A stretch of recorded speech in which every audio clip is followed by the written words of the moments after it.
Thanks for tuning into our seller interview series. Up today, we've got an Amazon FBA business for sale in the home goods niche. Created in February 2018, this business makes $19,398 per month in net profits.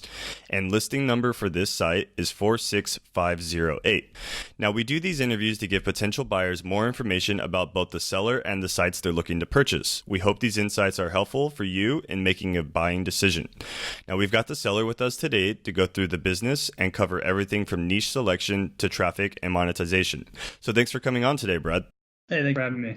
Awesome. Yeah, it's really nice having you on the call today. I'm really excited to talk about your business. Now, I'm going to go through a quick summary. The business was built in February 2018, a monthly revenue of $91,196, a monthly net profit of $19,398, and everything included in the sale is the Amazon Seller Central account and 4 SKUs, the business trademark, a branded domain name, an Instagram account, and it is worth mentioning that inventory is not normally included in the list price, and further details can be provided to active depositors.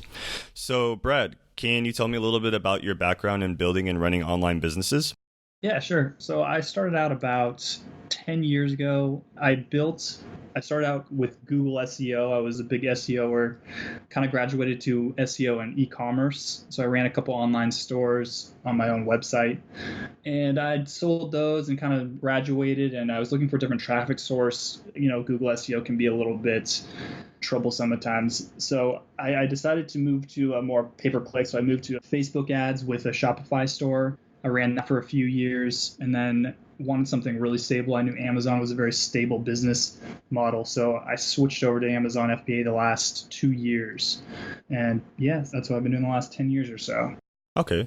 And so is this a similar product that you're selling with Amazon FBA compared to what you're doing with the Shopify store, or is this a whole, different niche or even product that you're selling now? Completely different. I started out in automotive parts, and then I graduated to some gadgets, things that sold well on Facebook. And this is just a completely different niche. Mm-hmm. Yeah, no, that's great that you already had some experience in, I guess, with SEO in general, having an understanding of what traffic is looking for, that's going to kind of help you to generate those ideas on what products you feel would actually sell with Amazon. So that's great. So primarily this business is only making money with Amazon, I'm assuming? Yeah, this is entirely Amazon.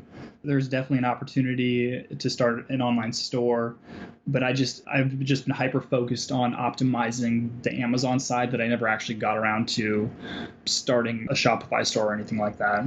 Okay. So was there anything in particular about this specific niche that stood out other than, having that experience with the automotive parts or some of the other stuff that you were, researching into? This product, so the main product that generates the most revenue, there's been a lot of press associated with this product as far as it's kind of like people are starting to graduate to these, I would say they're more eco-friendly products. So, like we had, for an example, you start out with the incandescent light bulb. We've now kind of moved on to something more energy efficient, like a light bulb or an LED light bulb. So that kind of is the product that's the main seller.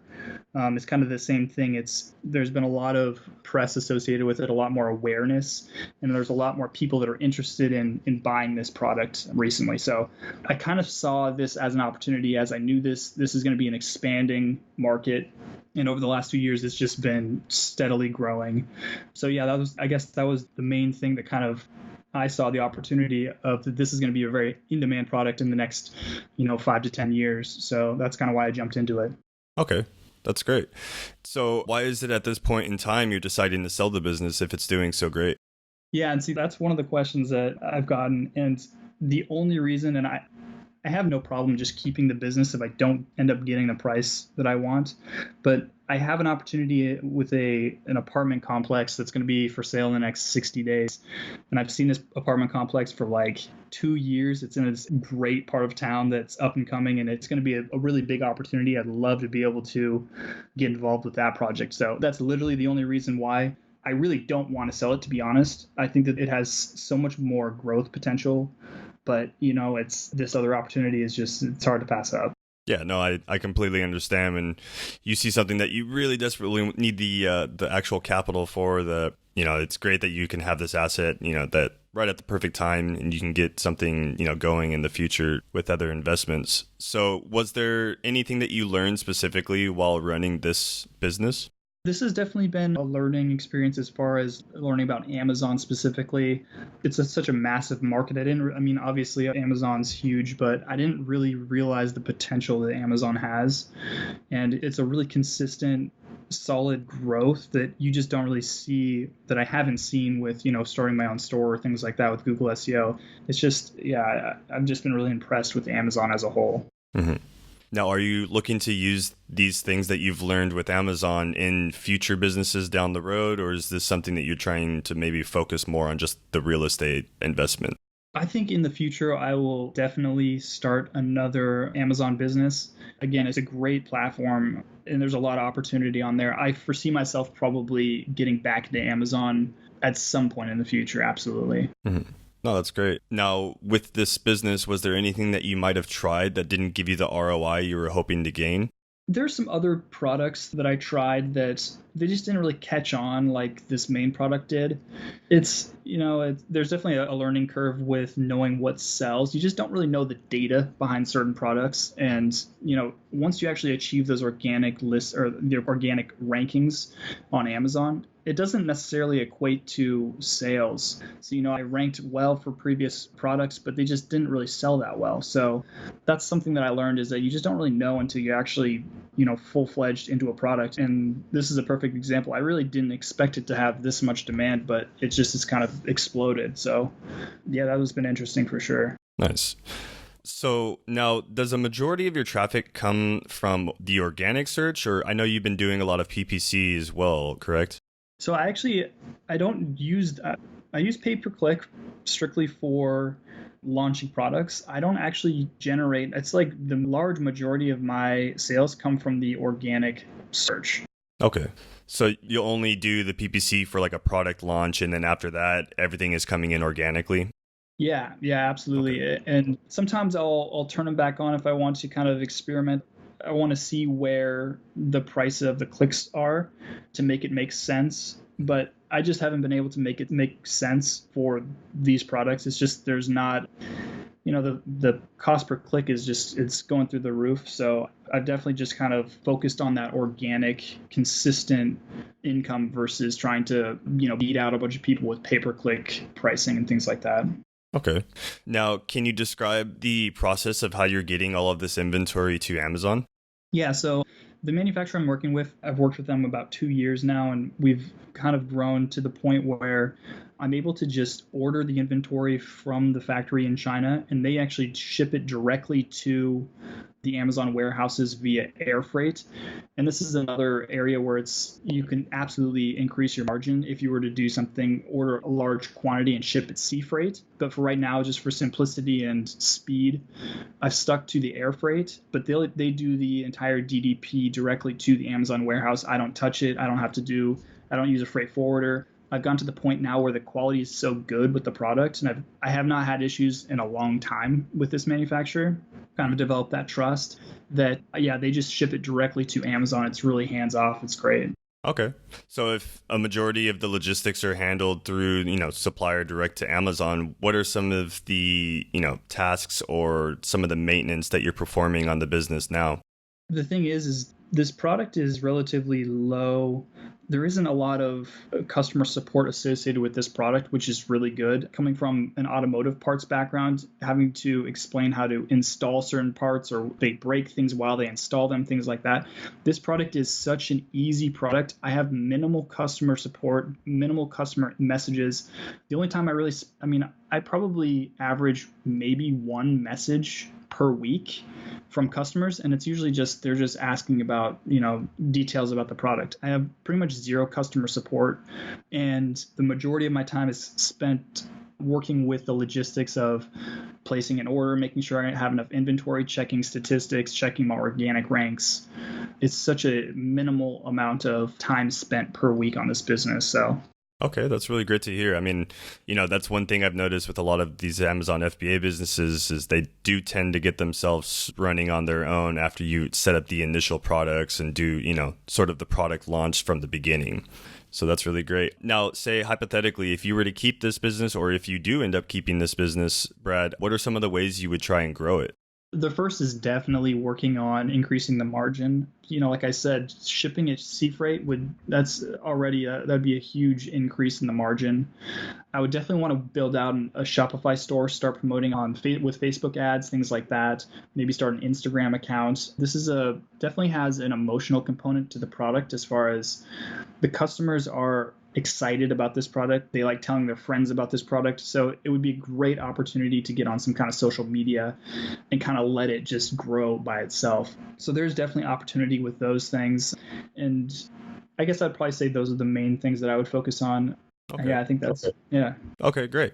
Now, on the flip side, what do you feel are some of the biggest risks associated with this business that a potential buyer should be aware of? I mean, I don't know if the biggest risk, I would say, is you definitely have competition with other people and other people's products. I mean, that's kind of an inevitable thing, especially if you're generating the majority of your traffic through organic rankings. There's always that risk that if something comes along that's, somehow beats you out in those organic ranks, that's definitely a risk. But I mean, as a whole, Amazon's relatively low risk, and that's the reason why I started selling on Amazon. So, I mean, that's the only thing that I could really foresee having any kind of impact on this business. Okay. Yeah, no, that makes total sense. It's usually with Amazon FBA, I mean, a lot of the issues or the nuances, like, with running your own Shopify store, as you mentioned before, I'm sure you've cut out a lot of those other risks that were associated with that. Oh, yeah, absolutely. Now, are there any, specific skill sets or, particular knowledge that maybe a potential buyer should have prior to making this investment? Not really. It's really a simple product that does not require any kind of experience with it prior. I mean, it's a very basic, simple product. So not really, no. Okay. Now, are you willing to commit to a non-compete? So, as you mentioned earlier, if you were to continue growing another Amazon FBA business, that you would stay out of this specific niche? Yeah, of course. I have no problem with that. I mean, that definitely makes sense as somebody that would want to buy this. Obviously, you don't want me to just start selling the exact same product as soon as I sell it. So yeah, I have no problem with that. Okay. That's perfect. And how much support are you willing to offer buyers? I know, is there anything else on top of the 60 days of email and Skype support that you had mentioned within the listing? I mean, I wouldn't mind doing, a call or two to get everything set up. I mean, it's such a straightforward business. I don't foresee what kind of support anybody would need once it's kind of transferred and running. But I mean, I have no problem if, the 60-day email support, Skype. If you want to do a couple calls, maybe a call a week, I'd be willing to do that. I have no problem with, helping the potential new buyer. Okay. No, that's really great. I'm sure any potential buyers listening right now can, definitely see the value in that and the support you're willing to offer them. Now, just to wrap it up with the last question, second before last question, putting yourself in the shoes of a buyer, why do you think this business is worth buying? I think the industry as a whole is growing, and it's going to be growing for the next 5 to 10 years. It's absolutely inevitable. And you can tell from these statistics that we're just continuing to grow. We're just going up. I think it's a tremendous opportunity to own something that is growing. And that's generally, people don't sell businesses that are growing, especially at this rate. But it's just one of those opportunities where I have to figure out a way to get some capital for this potential new investment. So, I mean, that's the only thing I can really say.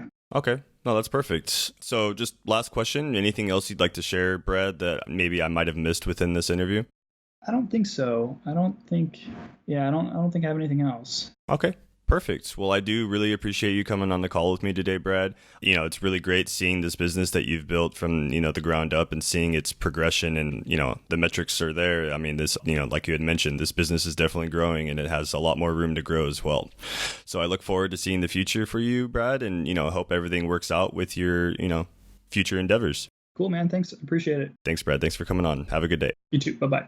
If you're watching this on YouTube, please subscribe to our channel. And if you want more information, the link will be below the video that will take you to this marketplace listing. If you're watching this on the listing page and you want more information, become a depositor today. When you make a deposit, one of our business analysts will be in contact with you and you will be given everything you need to review this business. Thank you and have a great day.